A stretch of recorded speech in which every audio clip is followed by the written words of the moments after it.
नमस्कार, मैं हिमांशु मिश्रा और आप देख रहे हैं द इनसाइड स्टोरी। आज बात होगी त्रिपुरा की, क्योंकि आज वहां पर मतदान था। मताधिकार का प्रयोग वहां के लोगों ने किया।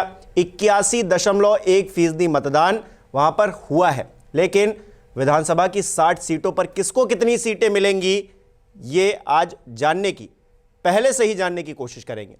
संजीव त्रिवेदी जी वरिष्ठ पत्रकार हमारे बीच है। संजीव जी, कहते हैं अनुमान, तो क्या अनुमान है जो राजनीतिक माहौल देखा अभी तक और आज मतदान भी हुआ, क्या अनुमान है किसको कितनी सीट? क्योंकि पिछली बार तो कांग्रेस का सुपड़ा साफ था, जो कम्युनिस्ट थे उनको 18 सीटें आई थी और बीजेपी ने वहाँ पे क्लीन स्वीप किया था। लेकिन इस बार क्या? अभी 81.10% का आंकड़ा 4 बजे तक की पोलिंग का आ गया है। मानकर चलिए कि कुछ परसेंटेज इसमें और जुड़ेगा, क्योंकि बहुत से लोग थे वो जो लाइन में लगे हुए थे, तो वो वोट देंगे तो ये आंकड़ा और ऊपर जाएगा। कल्पना कीजिए आप कि 81-82% वोटिंग किसी राज्य में हो और वो क्या कहती है? ज़बरदस्त जागरूकता वहाँ के नागरिकों में अपने मताधिकार को लेकर। हाँ, और अगर वजह हैं उनके पास वोट करने के लिए तभी वो बाहर आते। वजह अगर हैं तो भी लोग बाहर आएंगे। 40 लाख की आबादी है, छोटा सा राज्य है, करीब 28 लाख वोटर हैं और ये पहला सेमीफाइनल है। अगर आप 2023 को सेमीफाइनल कहते हैं, 2024 के चुनाव लोकसभा के जो होने वाले हैं उसका, तो ये पहला सेमीफाइनल है। ऐसे ही 8 या 9 और सेमीफाइनल इस बार होने हैं। तो इस बार भारतीय जनता पार्टी के लिए ये चुनाव जीतना बहुत जरूरी, क्योंकि पहला है और जिसको कहते हैं कि बोहनी होना, तो बोहनी होना चाहिए। लेकिन प्रश्न यहां पर यह है कि भारतीय जनता पार्टी साल 1998 कह लीजिए या उसके भी पहले से कभी भी कोई एक सीट जीत नहीं पाई थी वहां उस राज्य में, त्रिपुरा में, साल 2013 तक। और भी पहले मुझे लगता है कि 80 के दशक से ही, 88 से ही, और एक भी सीट न जीत पाना और फिर 2013 में 0 सीट से कूदकर 2018 में सरकार बना देना, 36 सीटें। तो आप सोचिए कि 60 सीटों वाले विधानसभा में 36 सीट का मतलब बहुमत का आंकड़ा आ गया, एक झटके में आ गया था।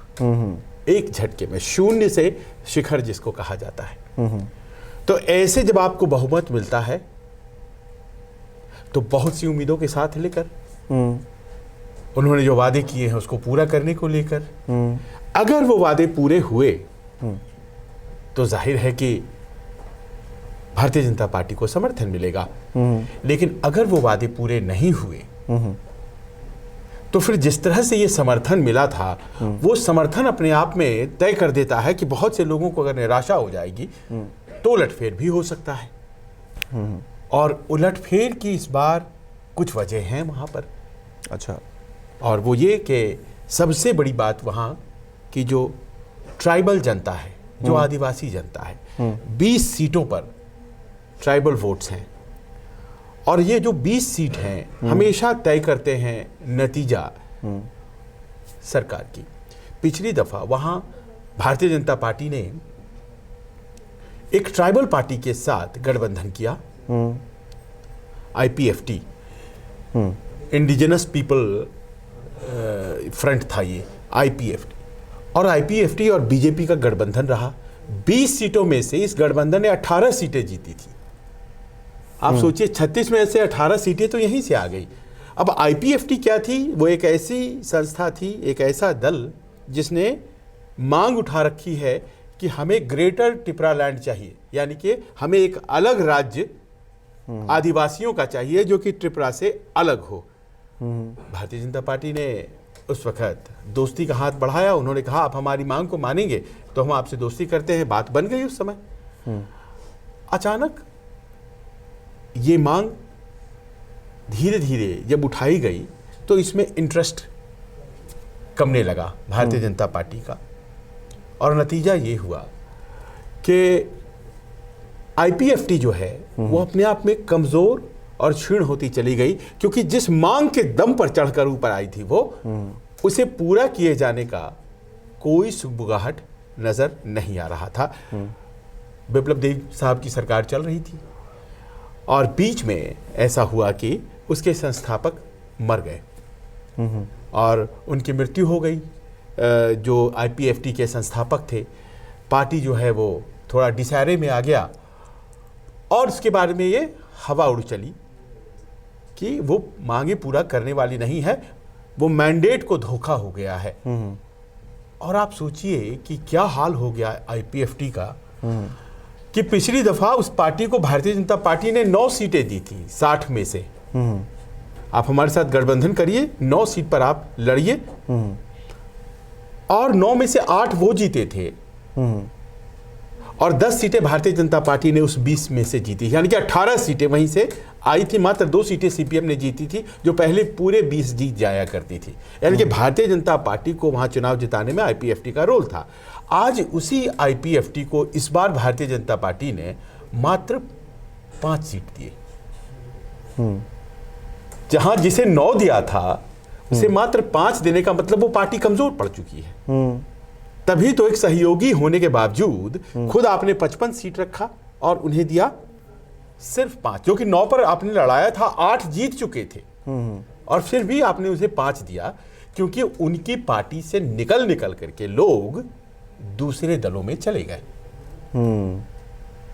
तो जो सबसे महत्वपूर्ण पेंच था पिछली बार की जीत का, ट्राइबल्स, आदिवासी, भारतीय जनता पार्टी से वो हिस्सा थोड़ा नाराज है, निकल चुका है और ये एक बहुत बड़ा फैक्टर इस बार के चुनाव में है।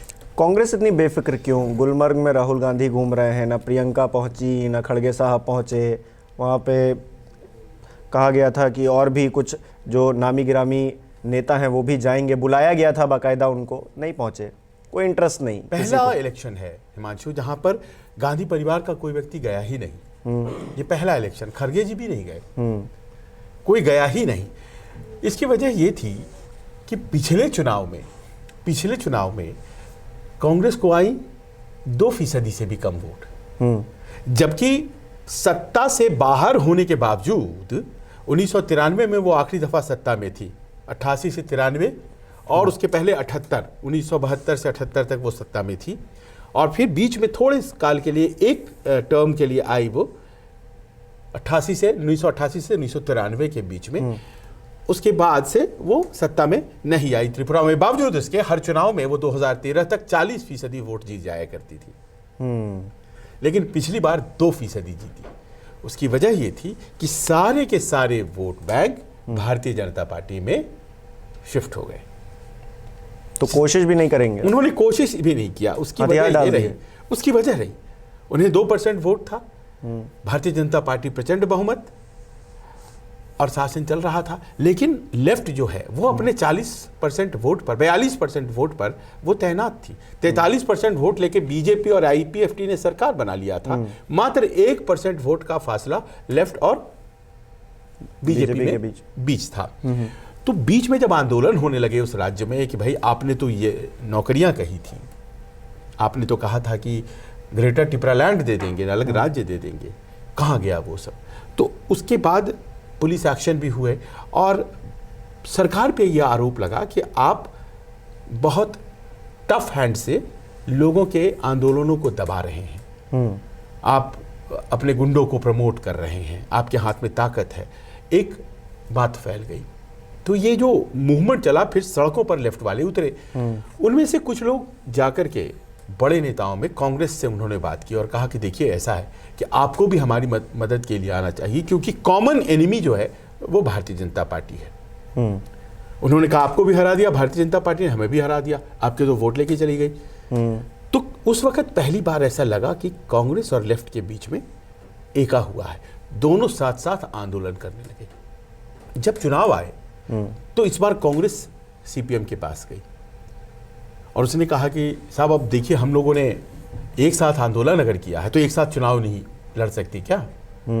और फिर ये सीट एडजस्टमेंट हुआ। लेफ्ट वाले कहते हैं ये एडजस्टमेंट है, गठबंधन नहीं कहते हैं, पर एक तरह का गठबंधन है जिसमें कि कांग्रेस को मात्र 13 सीटों पर लड़ना है, 47 सीटों पर लेफ्ट को लड़ना है। लेकिन सारी जो फोर्सेस हैं वो एक साथ हो गई हैं। और सबसे बड़ी बात है कि कांग्रेस के सबसे बड़े नेता सुदीप बर्मन वो चले गए थे बीजेपी में, वापस वो आ गए कांग्रेस में, और उन 13 सीटों में से सभी सीटों को वही नेतृत्व दे रहे हैं जहां चुनाव हो रहे हैं। लेफ्ट वाले कांग्रेस को वोट कर रहे हैं, कांग्रेस वाले लेफ्ट को वोट कर रहे हैं। पर इतना ही काफी नहीं है, एक और बहुत बड़ा फैक्टर है इन चुनाव में जो भारतीय जनता पार्टी के खिलाफ जाता है। एक तो आपने देख लिया कि ये कांग्रेस और लेफ्ट एक हो गए। दूसरा जो फैक्टर है वो है टिपरा माथा। और ये जो टिपरा माथा है ये एक ऐसा दल है जो आईपीएफटी के खत्म होने पर उनके कार्डर्स को समेट करके बनाया गया है। यानी कि जो काम पिछली बार आईपीएफटी ने किया था उस ट्राइबल लैंड में, इस बार टिपरा माथा करने की कोशिश कर रही है। वही मांग जो आईपीएफटी का था कि ग्रेटर त्रिपुरा लैंड चाहिए, अलग त्रिपुरा लैंड चाहिए, वो अब त्रिपुरा माथा का है।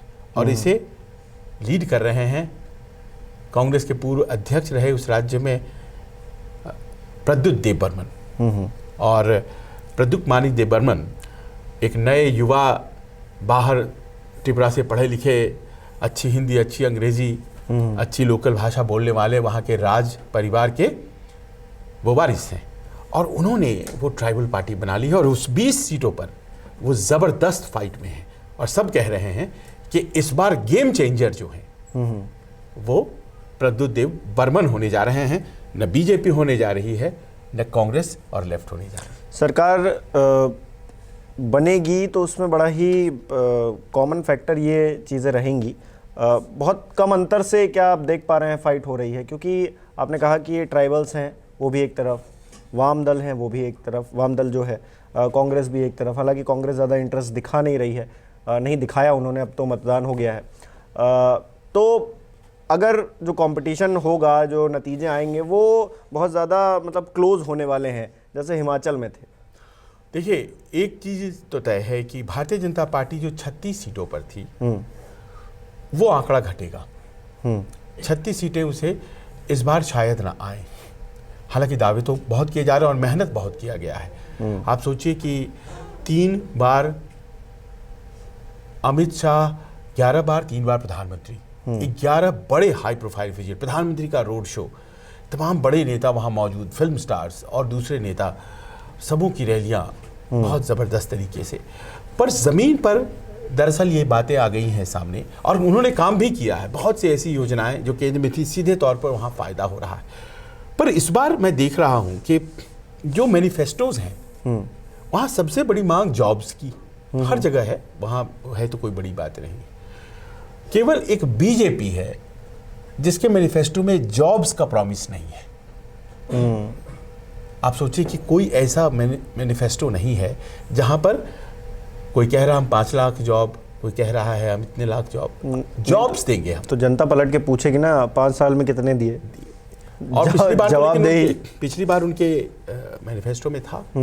दूसरा, ये ग्रेटर त्रिपुरा लैंड की जो मांग थी, जो वादा किया गया था, तो उस पूरे इलाके में तो एक नेगेटिव सेंटीमेंट है कि आपने वादा किया, हमें दिया नहीं। भाई, ये आसान नहीं होता है राज्य का बनना। बहुत आसानी से आप राज्य बना देंगे क्या? और ऐसे तो फिर बहुत मुश्किल हो जाएगी। लेकिन चुनावी तौर पर अगर ये आप भावनात्मक रूप से इस इशू को डील नहीं कर पाए, ये बहुत जटिल समस्या हो जाती है। कोई कॉन्स्टिट्यूशनल समाधान है क्या? और नेगेटिव हो गया है एटमॉस्फेयर, ये पता चल गया था 2021 में। ट्राइबल काउंसिल जो वहाँ पर बना हुआ है उन 20 सीटों के लिए, उसके चुनाव हुए और ये जो टिपरा माथा है ये 30 में से 18 जीत गया। जो काउंसिल के चुनाव थे पूरे त्रिपुरा में, एक छोटा सा इलाका, और 30 में से 18। और उसी दिन समझ में बात आ गई कि भारतीय जनता पार्टी और आईपीएफटी का जो गठबंधन था कम से कम इन 20 सीटों पर, जिसमें ऐसा 18 उनके पास थे, कमजोर पड़ चुका है। यानी कि एक बड़ा हिस्सा जो है उनके हाथ से जा सकता है, ऐसा कहा जा रहा है। और अगर ऐसा होता है तो आप सोचिए कि 30 का जादुई आंकड़ा है, 36 पर हैं भारतीय जनता पार्टी के लोग, तो वो कहीं कितना नीचे आते हैं। अगर कहीं और ग्रो नहीं कर रहे हैं तो एक बहुत बड़ी दिक्कत है। और देखिए वहाँ दूसरे जो वोटर्स हैं, मुस्लिम्स, बंगाली, मणिपुरी, इन सबों में भारतीय जनता पार्टी की पैठ है। पर जो वादे किए गए थे, उन वादों को हमेशा इनकम्बेंसी वही होता है ना, पूरे होते हुए नहीं देखना। तो छोटे राज्यों में ये बड़ा डेंजरस होता है। आपने हिमाचल का उदाहरण दिया। तो जब मैंने देखा भारतीय जनता पार्टी के मैनिफेस्टो में कि उन्होंने भी रेवड़ियां प्रॉमिस की हैं, स्कूटी देंगे, पैसे देंगे, 5 रुपए में खाना देंगे, तो समझ में बात आई कि इसका मतलब थोड़ा सिचुएशन टफ है, क्योंकि अमूमन ये काम होता नहीं है भारतीय जनता पार्टी के मैनिफेस्टोज में। और एक और चीज सब बड़ी उसकी चर्चा कर रहे हैं वहां कि 47 सीटें सीपीएम के पास, 13 सीटें कांग्रेस के पास। 47 में से 1 सीट ऐसी है जिसको कि सीपीएम ने इंडिपेंडेंट को दे दिया है, यानी कि खुद 46 पर ही सिंबल लड़ा रही है। और वो जो इंडिपेंडेंट है उसके समर्थन में सीपीएम वाले आए, उसके समर्थन में कांग्रेस वाले भी गए, सब स्थानीय नेता, और उसके ही समर्थन में ये टिपरा मोथा के जो प्रद्युत देबर्मन हैं वो भी गए। और शायद इसीलिए कहा भारतीय जनता पार्टी के मंच प्रधानमंत्री ने कि 2 तो सामने में जुड़ गई हैं, केरल में कुश्ती करती हैं और यहाँ दोस्ती करती हैं, और ये जो ट्राइबल पार्टियां और छोटी पार्टियां हैं ये भी पीछे से उन्हीं के लिए काम कर रही हैं। यानी कि सारे के सारे त्रिपुरा में बाकी के दल जो हैं वो भारतीय जनता पार्टी के खिलाफ कहा जा सकता है कि उन्होंने एक अंदर खाने गठबंधन, एडजस्टमेंट जैसा कुछ बनाया है। अब यहाँ से स्थिति ऐसी बनती है कि 2 नतीजे आते हैं, जिसमें कि ज़्यादा संभावना इस बात की है कि एक हंग असेंबली जैसी कोई चीज़ बनकर उभरे, और उसमें एडजस्टमेंट के तौर पर ये जो 3 दल हैं, टिपरा मोथा जिसमें कि एक गेम चेंजर का काम करेगा, और कांग्रेस लेफ्ट तो साथ है ही, मिल करके कहीं ऐसा एक फ्रंट तो तैयार नहीं करेंगे जो आंकड़ों के लिहाज से भारतीय जनता पार्टी और आईपीएफटी, क्योंकि वो 5 सीट आईपीएफटी के, वो 5 सीट आईपीएफटी हार जाएंगे, इसीलिए भारतीय जनता पार्टी ने उन्हें कम सीट दिया है। तो 55 में से क्या वो 30 का जादुई आंकड़ा आ जाएगा? क्या वो इतना आसान है? ऐसे में जबकि ये फैक्टर्स काम कर रहे हैं। और दूसरा, ये जो महंगाई का मुद्दा है, तो 500 का सिलेंडर, फ्री बिजली, ये तमाम ऐसी चीजें हैं जो इस बार वहां पे प्रॉमिस की हैं, और छोटे राज्यों में डिलीवर करना आसान होता है। तो ऐसा लगने लगा है कि एक एज पर बैठा हुआ ये चुनाव है जिसमें भारतीय जनता पार्टी बहुत कंफर्टेबल पोजीशन में हो आज की तारीख में, नहीं कहा जा सकता। यानी कि सबने घेरने की कोशिश तो की है, एक साथ आ भी गए हैं, अब घेर पाए हैं या नहीं घेर पाए हैं वो तो 2 मार्च को, हाँ 2 मार्च को पता चलेगा, क्योंकि ईवीएम में सब कुछ कैद हो गया है, जनता का फैसला कैद हो गया है। और हमारे दर्शक भी कमेंट बॉक्स में हमें बता सकते हैं कि उनको क्या लगता है 2 मार्च को क्या होने वाला है, पहले से भविष्यवाणी करके हमें ज़रूर बताएं। बहुत बहुत शुक्रिया।